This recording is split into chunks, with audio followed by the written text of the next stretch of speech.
Hey, looks like you've got a bit of rivalry going on out there. This is good. Gets people talking about you. Just make sure you outperform them, okay? What's going on, guys? Over here. Welcome to part number 2 of my little F1 2016 PS4 career mode preview. If you missed part 1, that was uploaded yesterday, so click the card in the top right and you go see that. Very interesting video with R&D stuff. And today we continue on, and today we're going to be looking later on in the video at formation laps, manual start, and safety cars. But we start off here. You just saw our PR agent talk about rivals and our performance. And so in F1 2016, the career mode, your rival starts off as your teammate, as you'll see in a second when I continue to play the video. And you'll see that Sebastian Vettel, our teammate for this preview of the career mode, is our teammate, so he's our new rival. But the way it works, at least from what I remember when I played it back in March, they might have changed it since March, so don't quote me on this if it does end up being different. But the way I remembered it was that as soon as you beat your teammate, if that's within the first weekend or the second race weekend, as soon as you beat your teammate, you move on to a different rival, and it doesn't have to be your teammate. It can be anyone down the grid, probably someone that's higher up than you in the championship, probably. So let's say if you start in a lower team, like, I don't know, let's choose McLaren. Let's say I drive alongside Jenson Button, and I beat Jenson Button as a rival in my first 2 race weekends. Then the next race weekend, the third one, I could pick potentially a harder rival in a higher team, potentially. So that might be a Williams car or a Force India car, if they're higher up in the championship. And the rival changes dynamically like that from the very first race. So, unlike previous F1 games where you chose the rival around Monza, it usually was, wasn't it? In the Italian Grand Prix, you chose your rival, and that was your rival for basically 5 races, and you had to try and beat him in those 5 races, and he would always get a bit better in performance. This is a lot more kind of just natural. Obviously, we see in real life F1, rivalries are talked about every single race weekend. It's either Nico v Lewis, or, Ricciardo v Verstappen every weekend, or, even, different teams, Vettel v Hamilton or anything like that. Rivalries aren't always just the entire same rivals the entire season long, maybe, barring the Mercedes in the V6 era. So they've tried to make it a lot more dynamic in terms of as soon as you beat your rival, they move you on to a better challenge. So also,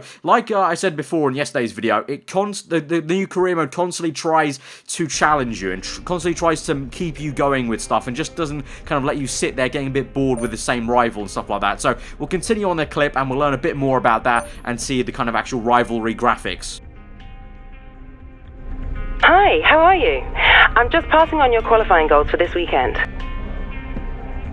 So that snippet there was a bit of a nice voicemail from our PR agent giving us our goals for qualifying. That will also happen for the race. You'll see that later on in the video. But obviously you have to try and beat that and try and beat your teammate. And as we move further on into the video, you can now see the actual graphics of you against your teammate. I basically skipped qualifying off camera here because if you didn't know, I recorded this early gameplay from an event at Silverstone that Codemasters was running. So I was very tight on time. I think we only had about 3 hours to record stuff. So I wanted to get not just career mode done, I wanted to get some actual races against AI done later on, which you'll see in other videos hopefully later today or maybe tomorrow. So I kind of skipped qualifying just for the sake of saving time. So you can see my bar goes lower than Sebastian's. He beats me, gets some objectives. So basically, if you fill up your bar there on the left-hand side and you beat him effectively, you will then move on to a different rival. So that might be against Nico Rosberg or Hamilton, and then you'll try and beat them and try and fill up your bar that way. And that will also get you R&D points, if I remember correctly, as well. So it will help you out in that sense. So it's good if you try and get those goals. Again, like I just said, they're basically trying to reward you if you actually put more time into the game and bother to try and actually meet your objectives and things like that. So, again, the more you put in, the more you get out of the game. That's sort of the essence of the entire career mode, really. You really do have to work at it if you really want to get the most out of it. Hello, I just wanted to pass on the team's expectations for this race. Good luck. So those are our race goals, just like I mentioned. The PR woman, again, give you your race goals. And now we'll move on to something probably very interesting for a lot of you guys. A lot of you guys have actually been tweeting me about this. And finally, I'm going to talk about the tyre allocation menu system of the game. Obviously, in real-life Formula 1, hopefully you're clued up. If you're watching this channel, you're clued up on the fact that we now have 3 compounds during the race weekend in terms of for the dry sessions. And that drivers can choose what they want. They usually choose allocations, or the teams choose their allocations well ahead of the time of the Grand Prix in real life. In the game now, you choose your tyre allocations just before you start practice, and you can go for 3 different ways of doing it. You can go for balance, so it gives you a good mixture of soft tyres, the medium kind of middle tyre, and then the hardest compound there. So in this instance, we're Australia, so it's super soft, softs, and medium tyres. So it will give you a good balance between those 3. If you go softer, you can obviously then get more super softs. You'll see there that a soft tyre is replaced with a super soft tyre, and the other way, if you go harder, I didn't select the menu because I just didn't bother going for harder. because that's sort of my driving style. I'd rather go for soft tires personally, so I don't actually have a screenshot of the actual hard tire compound menu, but basically a soft compound will probably be replaced for a harder compound, the white wall tire. So basically it gives you a nice variety, and that also means that I personally think, just a little bit of advice for you guys, if when you get the game in August on the 19th, that generally I think you're going to get the most out of this 3 tire strategy if you play at least 50% races or more. So obviously 25% races usually end up being a 1-stop, maybe a 2 if you're really pushing it and you've got some good pace against the AI cars, but generally you're going to have a 1-stop race for a 25% race. It's 50 onwards, 50 and 100 is when you're really going to get this 3 tire compound into play, because then you could potentially do a 1-stop in a 50% race if you do the hardest strategy perhaps, or just a 2-stop versus the AI who do a 3-stop. Conversely, you could do what I've done in my driver a few times, and you can do a 4-stop versus a 3-stop against the AI if you go softer in that kind of tire allocation choice. So it's going to be very, very awesome to actually be able to have that much control over your race weekend. And finally, now, if you do actually want to be really aggressive against the AI, you can do that, and you'll have the tires to finally do that properly, because in previous games on F1 2015 as well, sometimes you were sort of forced maybe in some certain tracks to kind of just do exactly what the AI did and do the same strategy as the engineer gives you. But now you have complete flexibility of what you want to do. And also, something I haven't mentioned ever before is you can actually change your strategy on the fly. So during the race, you can actually tell your engineer, there's a little menu on the right-hand side where you choose all your fuel and everything like that. You can also tell him if you want to change your strategy. So he'll ask just before your first pit stop, do you want to stay on this strategy? Or he'll give you another option about, do you want to go to this strategy? And it'll be a different one maybe. Maybe instead of going to super softs, he'll say, do you want to go to soft? So you can actually change it mid-race, which is really cool. I don't think I have any footage of that actual menu because they're all very short races, so that didn't come into play. But trust me when I say it's a very cool feature, basically being able to change your strategy without even having to pause the game. You can continue driving. If you have like a good wheel like I do, I have the F1 integral wheel, you can use the switches while into a corner. I just think that's pretty cool, personally, the fact that I could change my strategy mid-corner through like cops at Silverstone, and it would be like, basically like a real F1 driver. Like, F1 drivers, we see them moving their dials around every sort of the way. This is sort of a similar thing. You're changing your strategy mid-corner while you're racing the AI hard still, or even in a league race perhaps.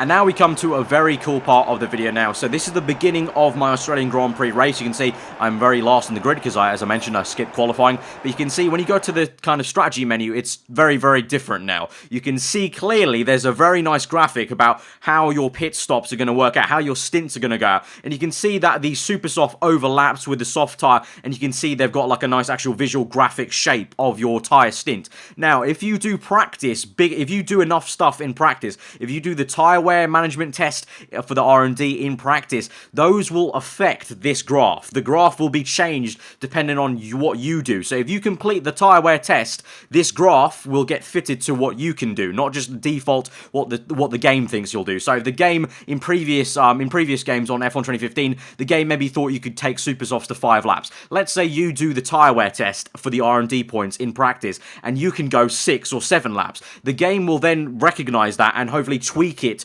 for your race strategy. So it will know that you can maybe do 7 laps with good pace if you kept up on the Delta on the R&D thing. So it all flows into the actual race. And actually, for the first time in a while, I feel like practice will actually be useful for your race. Because personally, I basically never bother with practice. In F1 2015, I pretty much have my practice during qualifying. My qualifying laps are my practice laps, basically. And then I just do the race. For the first time ever, I might actually bother doing a lot of practice just to get all this data for the race strategy. Obviously, getting the points for R&D to improve the car, but also, you get a plus side of actually affecting your race strategy. So for the first time, the race strategy and the engineer is actually useful, because a lot of the times you can just do basically the counter of what your engineer is telling you the entire race in F1 2015 and just make up your own strategy on the fly. Now the engineer can actually work with you properly to actually give you a strategy.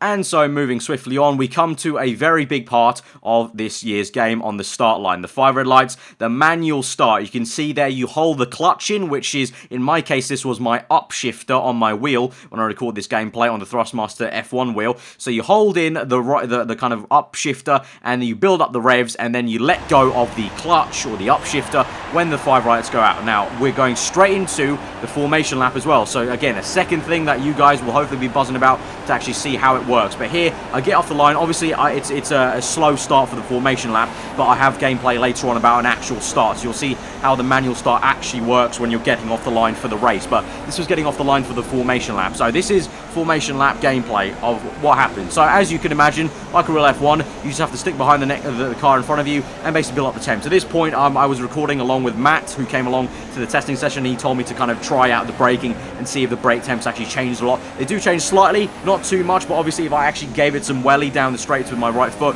and then broke a little bit and locked up maybe a tiny bit, you can see the brakes maybe going up a little bit. And basically, this is what you do. You just do the formation lap like you would in real life. I saw a few people were actually quite confused of what a formation lap was, so I'm guessing the people who are asking that maybe weren't as avid Formula 1 fans as others, but this is the formation lap. You basically form your lap to the grid, obviously. And then here, as we cut on, this was a little funny thing. So at this point, me and Matt just started mucking around, and we thought, okay, hang on, wait, I've just gone past these two cars. Can I go past all these cars and try and gain some places? So here is a bit of a kind of funnier side to the video. So we go past all these cars to basically try and see what's going to happen right at the end. Because I was saying that I might actually keep the position, because we're up into 19th place right now, and Matt was adamant that the game would then, you know, be clever and basically put you back down to last place. And as we cut later on, that's exactly what happened. I think I might have had this on a reduced setting, basically, for the penalties. I think I had it on reduced penalties, so I didn't get disqualified straight away for overtaking cars. So I think on reduced, the game is a bit lenient on you, and basically you can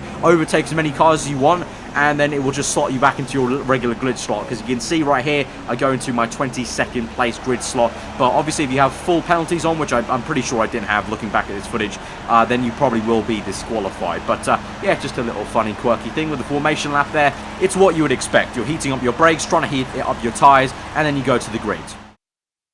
And now we're going to get to the manual start for the actual race. The 5 red lights will go out, and I'm going to do a manual start. I'm not going to commentate over the start, just so you can hear the revs, and you can hear how everything works in the game, and then I'll cut back in with the commentary.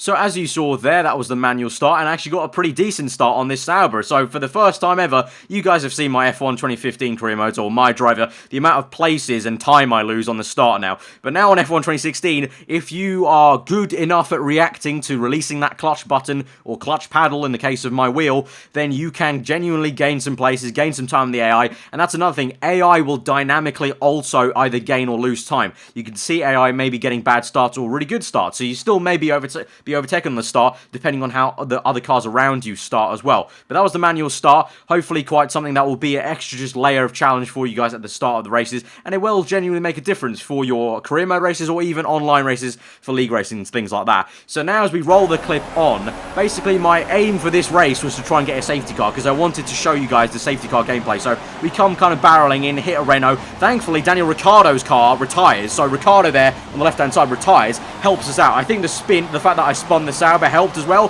but Ricciardo was very helpful to me there and allowed me to get the safety car for you guys, so we can actually see some safety car gameplay. So moving on to safety cars now in this career mode preview. So as I mentioned before in previous videos back in March, the safety car is now completely different in terms of the system. You have full control. I can get, as you can clearly see there, as close as I can to Hulkenberg as I want. You can also fall back as far as you want, but obviously there's a bit of a penalty if you go too slow. The game will tell you going too slow, speed it up. But you can speed up yourself. You can go right up to the back of Hulkenberg. You can go side by side with Hulkenberg if you really want, but you'll get a penalty and be told you need to go back behind him if you try and overtake him. But the safety car is fully manual for you. The game's not going to slow you down. The only thing the game will do is tell you if you're going too slow or going too fast. But it's up to you to actually, fix that. Otherwise, you'll just get a penalty for it. So for the first time compared to every other game that had the safety car in, obviously 2015 didn't, but every other game the safety car was in there, it was always automated. But now it's fully manual. You can do whatever you want under the safety car as long as you try and follow the rules. You can even crash into